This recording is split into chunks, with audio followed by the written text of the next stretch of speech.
Okay, so it's day 28, and here I am.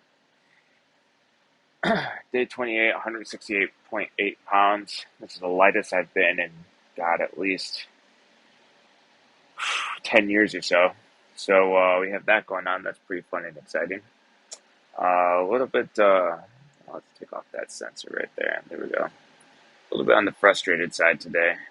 What's interesting is that I'm feeling this sense of frustration and anger, but it's not felt the same way as before. It's just, it's almost like an experience that's happening in my body. I understand it as such. It's not something that is dictating my behavior. It is not something that is encompassing my whole being. It's not something I'm, well, to at least to the same extent before, it's not something I'm ruminating about.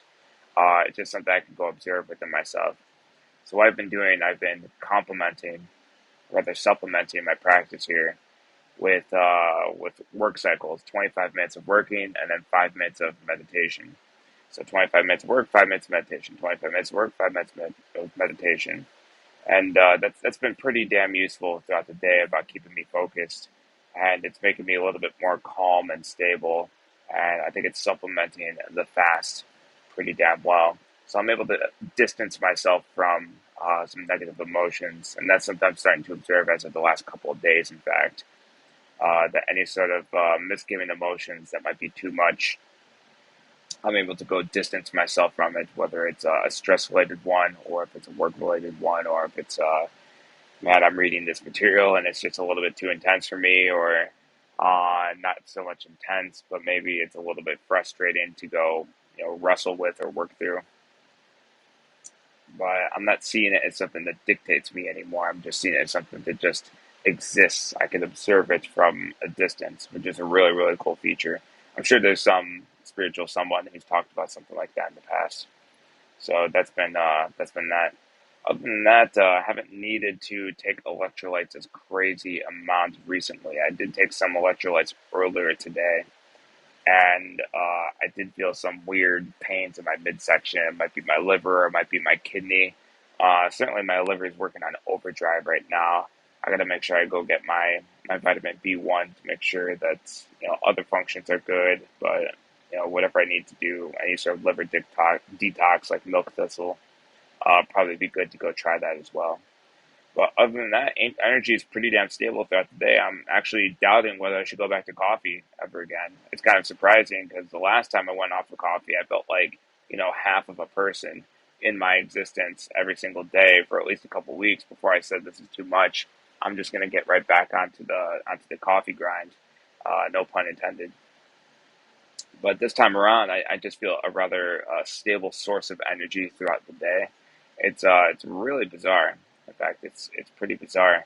I wake up and I work and I get tired when it's time to sleep, and I go to bed and I just do the same thing the next day. Really crazy. It's really making me doubt this whole paradigm about using coffee for energy. It seems like coffee serves the role of increasing adrenaline or increasing cortisol, or making your heart beat faster, or making your neurons connect more efficiently, or whatever the hell caffeine is doing, or coffee in particular is doing. So I'm sincerely doubting how I'm going to go back to it when I go back, and that leads me to another topic: is how am I going to stabilize everything when I get back to it, when I have my first meal on November 5th? What am I going to go do? Well, for starters, it's certainly going to be something extremely small, because I don't even want to play around with the idea that my body's now starting to turn on the digestive system again, taking a lot of additional energy, taking a lot of additional work that I could otherwise spend, you know, thinking about useful things. It's going to be tricky. But nonetheless, I think the stable behavior I'll find myself back into is one meal a day. Be very, very regimented with one meal a day, making sure that that meal is towards the evening. Probably it's going to happen right after a workout. I discovered if I could go, at least 28 days without eating, then I could probably go, a whole day without eating, just focusing on my work, and then finishing the day off with a workout. Then I could go make myself some food and then wind down for the evening. I think that's what's going to look like. And I've heard from sources before, it's very, very difficult to go gain weight if you're doing one meal a day. And there's plenty of justification in our evolutionary history that one meal a day is a more sustainable model than anything else. In fact, our bodies are built for fasting. One of my clients sent me an excerpt which effectively compared to humans as being a cacti, essentially in a rainforest. If that being the cacti don't need that much water, and in rainforest is way too much water. And water in this case is dopamine. Is that we're drowning? We're basically drowning in dopamine with constant stimulation, a constant craving for said stimulation, needs for those dopamine spikes in the form of food, in the form of soft drugs like caffeine and alcohol, to harder drugs, to whatever that's whatever sort of drug you can go dream up that would affect your dopamine system.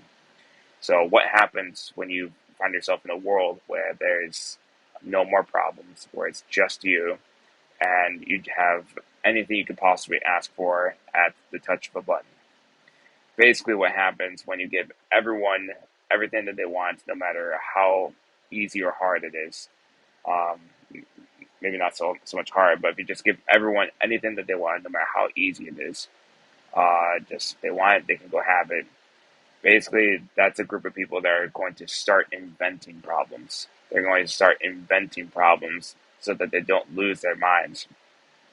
Humans are not adapted for perfect equilibrium in terms of perfect comfort. What they're adapted towards is one foot inside of stability and one foot inside of chaos. Stability is the world that you know, it's the comfort, it's the nice feelings, it's the dopamine spikes. Chaos is the world that you don't know, it's something that you learn, something that makes you sharper for tomorrow, gives you more stability in the future, and allows you to adapt to more situations around you. That is what we're adapted for. At least I strongly believe so, that we're adapted to that. So you don't want everything to be easy, and I don't want everything to be easy. So I'm happy to continue my regimen going forward after this whole fast of saying, you know what, I'm going to regiment myself to one meal per day. Big meal, small meal, it doesn't matter. It's going to be one meal per day. Maybe I'll have breakfast one day of the week, but definitely nothing more than that. Yeah, I can't allow myself to do anything above and beyond that. And probably I might leave out alcohol as well. It just doesn't seem to be something that's productive in any way. I know how to have fun. I don't need additional alcohol to go do that. But you know how things are in social environments. Push comes to shove, and then you're doing the thing, and then it happens. So as far as going forward after this fast, for sure, likely it's going to be one meal per day, and we'll just keep it going from there. But that's all I have to say for today. I'll let you know how things have been going tomorrow. This is Tom on day 28.